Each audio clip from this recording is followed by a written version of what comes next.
La région de Kidal sous couvre-feu jusqu'à nouvel ordre. C'est la décision du gouverneur de la région qui interdit également la circulation des véhicules non immatriculés et des pick-up.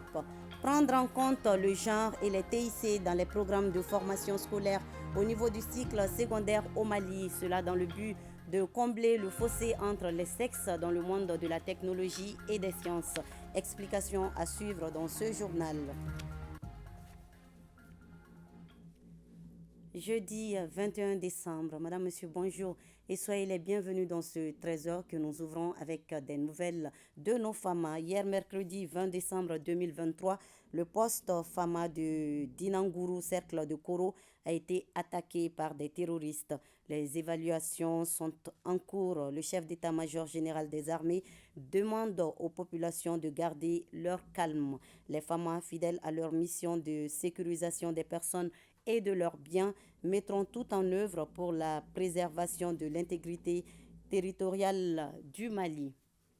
Je vous le disais il y a quelques instants, le gouverneur de la région de Kidal a instauré un couvre-feu jusqu'à nouvel ordre sur toute l'étendue de la région. Il a également procédé par la décision numéro 2023-06 GRKI-CAB du 16 décembre 2023 à l'interdiction à la circulation des véhicules non immatriculés et des pick-up, des mesures qui rassurent les populations de la région. Au RTM Kidal, Sidi Elmedi Albaka, Benogo Fofana et Tayeb Adiawiakoui.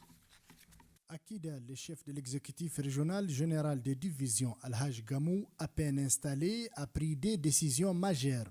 Si la première instaure un couvre-feu de 20h à 5h du matin jusqu'à nouvel ordre, la deuxième porte sur l'interdiction de la circulation des véhicules non immatriculés, des pick-up, des véhicules équipés de vitres teintées, ainsi que les ports d'armes de guerre de tout type, des équipements militaires sur l'ensemble du territoire de la région. Des mesures fortes sans aucun doute qui sont saluées et soutenues par les forces vives de Kidal. Ça va nous permettre au moins d'aller prier dans nos mosquées.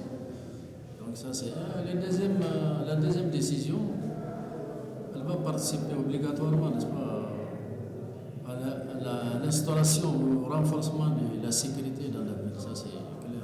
Nous ne pouvons qu'accompagner cette décision et je pense que c'est des bonnes décisions qui œuvrent dans la quiétude de la population de la région de Kidal en général.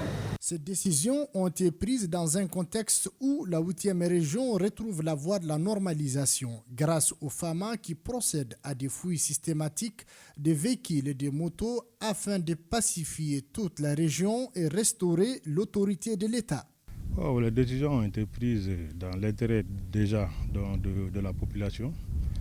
C'est pour permettre quand même aux populations de circuler librement et en toute sécurité. On ne peut pas assurer la sécurité de la population si elle-même elle n'est pas participative donc, à notre action. Seuls le véhicule et engins des forces de défense et de sécurité, ainsi ceux ayant une autorisation du gouverneur, ne seront pas concernés par cette mesure. La maladie de la dengue est présente au Mali depuis septembre dernier. À la date d'aujourd'hui, 700 cas ont été confirmés et plus d'une trentaine de décès enregistrés dans le pays. Alors, pour lutter efficacement contre cette pandémie, une opération de fumigation a été lancée mardi dernier à Faladie et Garbal, en commune 6 du district de Bamako, par la ministre de la Santé et du Développement social. Dossé Babadiara a suivi la cérémonie de lancement pour nous. C'est dans le souci d'éradiquer la maladie de la dengue que le département de la santé renforce sa lutte contre cette maladie. Le virus de la dengue est transmis à l'être humain suite à la piqûre des moustiques, d'où la nécessité d'une opération de fumigation dans l'ensemble du pays pour éliminer ces insectes. Le coup d'envoi des opérations a été donné par la ministre de la Santé et du Développement social. La fumigation et la pulvérisation vont se faire non seulement dans tout Bamako, mais sur toute l'étendue du territoire national. Et appeler les gens aussi à observer des mesures d'assainissement parce qu'on sait que ces moustiques-là se reproduisent dans l'eau stagnante. Donc éviter ça, les déchets, sensibiliser la population parce que de plus en plus ils seront en face des personnes qui viendront avec des choses pour les pulvériser, leur dire que c'est quelque chose qui a été bien calculé. On fera le maximum pour épargner les personnes, mais on fera le maximum pour détruire les moustiques. Cette initiative d'éradication de la dengue est soutenue par l'Organisation mondiale de la santé à travers son programme d'urgence en santé publique. L'OMS a décrété une classification au niveau le plus élevé de cette crise. Et au niveau de la région africaine, il y a environ 10 pays qui ont notifié les cas de dengue. Il y a, parmi lesquels il y a 5 qui sont vraiment en épidémie active. Il s'agit du Mali, de Burkina Faso, et du Sénégal, la Côte d'Ivoire et également de Cap-Vert. Et l'OMS fait un effort pour la mobilisation des ressources. Pour prévenir la dengue, la ministre de la Santé demande l'implication de la population, car selon elle, les meilleurs traitements dans ces cas précis, c'est la prévention. Éducation, l'association à but non lucratif Education Development Center vient de lancer un projet dénommé Donia Tabolo à travers une session de formation, une session pour renforcer les capacités des enseignants sur l'ensemble des stratégies mises en place pour améliorer l'apprentissage de lecture, de mathématiques et d'écriture. Bokari Koulibaly et Oumar Katraouri pour le reportage. Améliorer le système éducatif du niveau fondamental, c'est à cela que s'attelle le projet Donia Tabolo. Il s'agit d'une série de formations des enseignants et acteurs éducatifs. Un projet mis en œuvre par Education Development Center et financé par l'USAID pour une durée de 5 ans. Grâce à ce programme financé par l'USAID, 350 000 apprenants verront leur apprentissage en lecture, écriture et mathématiques amélioré, avec la formation des enseignants et des encadreurs et la mise à disposition de plusieurs types de matériel pédagogique. De former les formateurs des AIE, CAP et IFM aux différentes approches du programme. Ceux-ci seront outillés de compétences à former et à suivre les enseignants et leurs directeurs pour ce qui les concerne dans la mise en œuvre du programme. Cette session de formation se penchera sur des méthodologies telles que le travail de groupe, le brainstorming, les simulations ainsi que des exposés et discussions. Toutes choses qui ont suscité ces messages du directeur de l'Académie d'enseignement de Kati.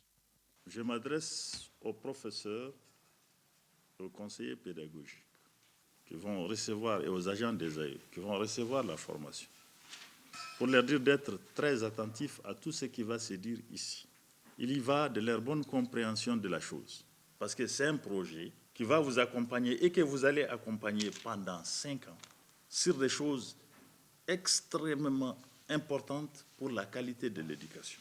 Le projet Donia Tabolo a démarré en juillet 2023 et devra toucher 1000 écoles publiques et communautaires des régions de San, Ségou, Djoila, Koulikoro, Nara, Sikasso, Kouchala, Bougouni et les districts de Bamako. Au niveau de l'enseignement supérieur, on sensibilise les étudiants sur les causes et les conséquences des violences faites aux femmes et aux filles.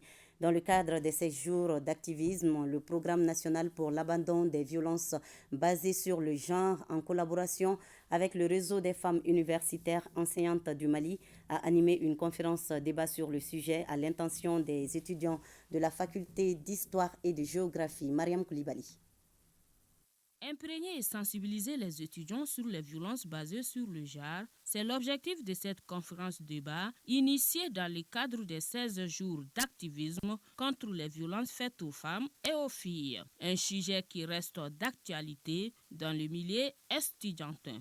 Nous avons vu des étudiants avec des armes, des étudiants avec des coupes-coupes, des étudiants avec la drogue. Donc, nous nous sommes dit que vraiment, les VBG sont d'actualité aujourd'hui en milieu scolaire et universitaire. Donc, raison pour laquelle nous nous sommes dit qu'il faut quand même entretenir cette cible, essayer de parler des VBG, les causes et les conséquences. Même si nous n'arrivons pas à éradiquer les VBG en milieu scolaire et universitaire, que nous puissions quand même diminuer les cas de VBG. La rencontre animée par des spécialistes de la question des violences basées sur le genre a permis d'éclairer les lanternes des participants sur les différentes formes de violence, d'où la mobilisation des universitaires. C'est pour aider le ministère à mieux véhiculer le message, à sensibiliser et dans le but de pouvoir éradiquer la violence basée sur le genre dans l'espace scolaire et universitaire. Et la présidente du réseau d'inviter chaque étudiant à se comporter en soldat de la paix en vue de bannir la violence dans toutes ses formes en milieu universitaire. ONU Femmes et ses partenaires, notamment les acteurs de l'école, échangent sur la prise en compte du genre et des TIC dans les programmes de formation scolaire au niveau du cycle secondaire au Mali. Je vous l'annonçais en titre, l'objectif est de dégager des voies pouvant aider à combler le fossé entre les sexes dans le monde de la technologie et des sciences. Mariam Kloubali. Cette rencontre de réflexion a pour but de faire l'état des lieux des avancées et des défis concernant la prise en compte du genre et des TIC dans les programmes de formation scolaire de l'enseignement secondaire au Mali. L'atelier regroupe les structures gouvernementales, la société civile et les agences du système des Nations Unies. C'est dans le cadre de l'initiative African Girls Can Code. C'est une initiative africaine qui vise à renforcer les capacités des filles pour qu'elles deviennent des vraies actrices dans le domaine économique, mais à travers un renforcement des capacités sur le numérique. Donc c'est dans ce cadre-là que nous avons aussi lancé un atelier de réflexion pour intégrer les TIC et le genre dans l'éducation nationale au niveau du cycle secondaire. Des échanges, il ressort que les écarts entre les sexes limitent les possibilités d'innovation et de perspectives nouvelles pour les filles face aux défis du monde, surtout en matière de réduction de la fracture numérique. Au niveau de l'éducation, les filles ont beaucoup de problèmes parce que rares sont celles qui atteignent le bac ou l'université pour avoir des opportunités d'emploi. Donc je les exhorte à se donner au travail pour aller vers ces filières scientifiques. Au terme de cette rencontre, les participants doivent identifier les possibilités pour que les filles, que ce soit des zones urbaines ou rurales, aient accès aux nouvelles compétences dans les matières scientifiques.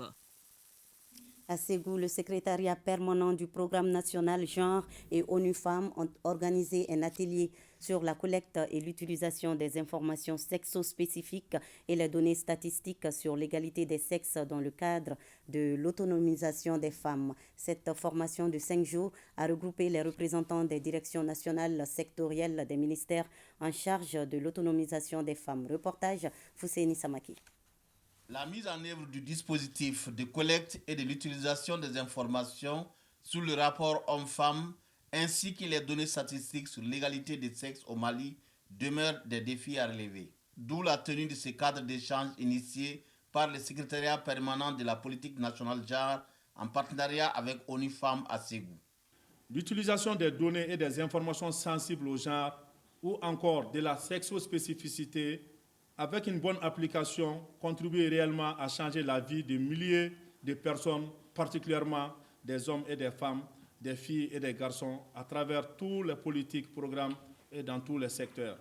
ONU Femmes a bien voulu nous accompagner pour renforcer les capacités de ces unités de planification, pour leur permettre de s'approprier des données sexo-spécifiques. Lorsqu'ils sont renforcés, cela contribuera certainement vraiment à améliorer le rapportage au niveau du Mali. Ainsi, la coordination des données statistiques favorisera une bonne analyse, la production et la diffusion des données sensibles au genre. Ça veut dire que les décideurs pensent à l'autonomisation de la femme. Ça va dépasser les paroles et passer à l'acte. Comme objectif spécifique, développer la compréhension des directions nationales sectorielles sur les informations sexo-spécifiques et données statistiques genre et l'utilité du suivi et du reporting sensible au genre. Développer les capacités en matière de reporting de qualité sensible au genre. Cette session regroupe les représentants des différentes directions nationales sectorielles dans le cadre de l'autonomisation des femmes. La campagne de riposte contre la poliomyélite, deuxième passage, prend fin ce 21 décembre dans la région de Sikasso. Plus de 432 000 enfants de 0 à 5 ans sont ciblés par cette campagne pour l'atteinte des objectifs. Compte rendu, Moussokoro Sirime et Suleiman Bamba. Ousmane Djamoutene vient d'avoir 1 semaine et il est le premier bébé à recevoir sa dose de vaccination contre la poliomyélite deuxième passage pour renforcer son immunité.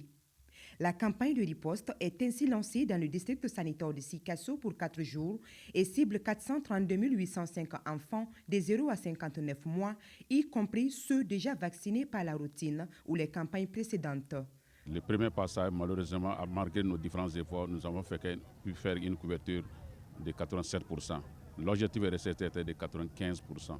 Des vaccins, c'est des virus atténués qui peuvent souvent nous échapper et aller se retrouver dans des lieux ou sales, dans les lieux impropres, notamment les égouts d'eau, pour encore contaminer nos enfants qui se promènent. Pour relever donc les défis de ce second passage, les activités seront menées dans les stratégies de porte-à-porte et avancées en fonction des caractéristiques du milieu. Depuis le 3 février 2023, le pays a notifié 6 cas de poliovirus dérivés de sources vaccinales de type 2 circulant d'origine humaine, qui après l'évaluation des risques ont conduit à l'adoption d'un plan de riposte vaccinale en vue de l'atteinte des objectifs fixés pour la présente campagne.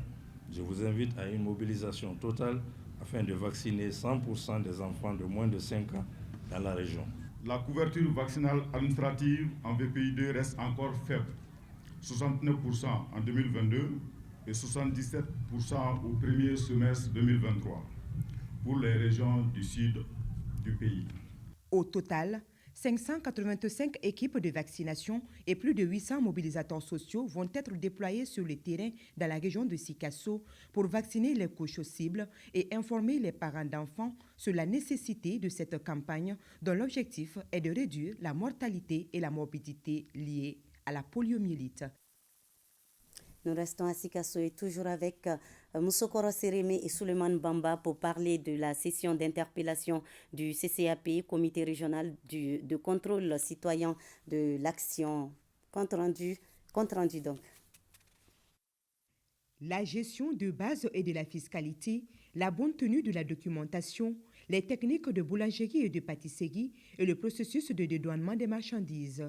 Telles sont les 4 principales thématiques au centre de cette session de renforcement de capacité destinée aux opérateurs économiques de la région de Sikasso. Elle est initiée par la délégation régionale de la Chambre de commerce et d'industrie du Mali.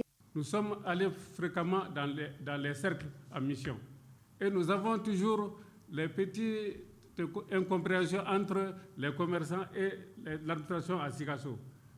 Au vu de tout ça, nous avons décidé de mettre nos efforts dans la formation de nos adhérents. S'ils sont formés, ça va augmenter leur chiffre d'affaires. La formation de 5 jours s'inscrit dans le cadre du lancement des projets de formation financés par le FAFPA, Fonds d'appui à la formation professionnelle et à l'apprentissage, un programme de renforcement des capacités des groupements professionnels affiliés à la Chambre de commerce et de soutien au secteur productif. Je suis heureux du lancement de ces projets de formation car ils répondent à 3 impératifs. D'abord, ils sont en phase avec l'orientation stratégique de la politique locale en matière de formation professionnelle. Ensuite, ils s'inscrivent dans la droite ligne avec l'objectif général du programme de renforcement des capacités du secteur productif dans la région. Enfin, ils sont en lien avec le plan d'action local en matière de promotion et de relance économique. En investissant dans le renforcement des compétences de la main-d'œuvre locale, nous créons un environnement propice à l'épanouissement des entreprises, à la création d'emplois durables et à l'essor des secteurs clés de notre économie. La session de renforcement de capacité des opérateurs économiques de Sikasso cible 155 entrepreneurs, commerçants et industriels des cercles de Kadjolo, Sikasso et de Yanfolila. Voilà, c'était là le reportage sur la formation des opérateurs économiques de Sikasso et nous allons certainement retrouver le reportage sur la session d'interpellation du CCAP, Comité régional de contrôle citoyen de l'action publique, dans nos éditions futures. À Mopti s'est tenue la 2e session ordinaire du Comité régional d'orientation, de coordination et de suivi des actions de développement CROCSAD au titre de l'année 2023. À l'ordre du jour, le point des conventions élaborées entre les services techniques, les projets, programmes et ONG, l'état de mise en œuvre des projets et programmes au sein du Conseil régional de Mopti. Reportage Aminata Touré. Cette deuxième session ordinaire du comité régional d'orientation, de coordination et de suivi des actions de développement CROCSAD au titre de l'année 2023 se fixe comme objectif, entre autres, l'état de mise en œuvre des projets et programmes au sein du conseil régional, l'état de mise en œuvre du document du cadre de la politique nationale de décentralisation. Ce cadre est un cadre unique au niveau de la région qui permet de nous faire la synergie d'action entre tous les intervenants dans la région, c'est-à-dire il s'agit des partenaires de l'État et même du secteur privé. Nous voudrions aussi, à travers la rencontre d'aujourd'hui, faire un point de l'état de collaboration entre nos services et les différents intervenants. Il ressort des échanges que malgré des difficultés rencontrées dans la mise en œuvre des projets et programmes, des points de satisfaction ont été enregistrés. Nous avons décidé budgétairement d'appuyer les sessions du CROCSAD pour permettre à l'ensemble des acteurs de pouvoir faire l'état de mise en œuvre des projets et programmes que nous sommes en train de mener au niveau de la région de Mopti. 2 jours seront mis à profit par les chefs des services régionaux, les collectivités et les partenaires au développement pour observer et amender les documents présentés pour le bonheur des projets et programmes de développement dans la région de Mopti. Dans le cadre de son projet de lutte contre le VIH-Sida et les IST, l'ONG Wale, en collaboration avec ONU-Sida, a présenté son bilan après 5 années d'activité dans la région de Ségou. Le projet avait mis en compétition les différents districts sanitaires de la région à travers des activités de dépistage et de prise en charge du VIH-Sida et des IST. Et c'est le district sanitaire de Bla qui est arrivé premier. Reportage Honoré Tchenou et Moussa Foufana. Avec la stratégie relative à celle mondiale de lutte contre le sida, l'ONG Wale, en collaboration avec ONU-Sida, fait le bilan de ses activités après 5 années de mise en œuvre dans la région de Ségou. Des 3 portes d'entrée qui sont les urénies, les unités IST ainsi que la tuberculose, nous constatons vraiment une nette amélioration. Chaque fois qu'il y a des cas seulement positifs, ils sont liés aux soins et toutes les personnes des différentes portes d'entrée sont dépistées à 100%. Donc vraiment, ça c'est quelque chose de très très encourageant. Au début, on était à moins de 2% de dépistage à l'urénie dans la région. Mais aujourd'hui, on est à 99%. Le bilan fait également état des critères de sélection pour évaluer les districts sanitaires. Et les critères, c'est surtout le VIH, le dépistage au niveau des unités de l'urénie. Donc on profite vraiment pour faire le dépistage de ces enfants.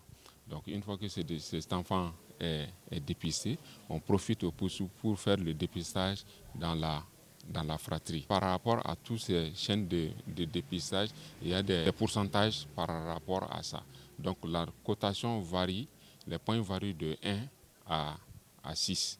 Aussi, il y a aussi des critères pour la consultation pour des infections sexuellement transmissibles. C'est vraiment un sentiment de joie et surtout de satisfaction par rapport aux prestations de mon personnel. Les résultats obtenus sont mis à la disposition de tous les partenaires et acteurs des différents districts sanitaires de la région. Ces districts se préparent déjà pour une autre phase du projet. Noël sera célébré dans 4 jours par la communauté chrétienne du monde entier. Ici au Mali, des tout-petits ont reçu leurs cadeaux lors du spécial Noël des enfants de Ségou, une initiative de la coordination des moniteurs de l'école du dimanche de l'église centrale des protestants de Ségou. Reportage Amidou Diallo. Ce spécial Noël a mobilisé les enfants des différentes églises protestantes de Ségou. Organisé par la coordination de l'école de dimanche et les moniteurs de l'église centrale de Ségou, cet événement spécial permet aux enfants de montrer leur talent à travers des chants, des poèmes, des sketchs, entre autres. Noël, c'est pour les enfants. Il faut toujours fêter avec les enfants. Je souhaite à toute la communauté chrétienne joyeux Noël. Le verset choisi pour cette deuxième édition est Luc 1, 31. Ce verset nous dit que la Vierge Marie sera enceinte et elle enfantera un fils. Tout le monde sait qu'une vierge ne peut pas enfanter sans un homme. Mais avec le Saint-Esprit, avec la puissance du Saint-Esprit, la Vierge a enfanté l'enfant Jésus qui est venu pour sauver l'humanité. Je suis très content pour ce Noël car ça s'est bien passé, ça s'est bien déroulé par la grâce de Dieu. Nous remercions beaucoup Dieu. La prière et la remise des cadeaux aux enfants ont été autres temps forts de ces spéciales Noël des enfants à l'église centrale des protestants de Ségou. Et c'est la fin de cette édition. Merci à vous de l'avoir suivi. À 20h, vous avez rendez-vous avec Salimata Ndao. Bel après-midi à vous et joyeuses fêtes de fin d'année.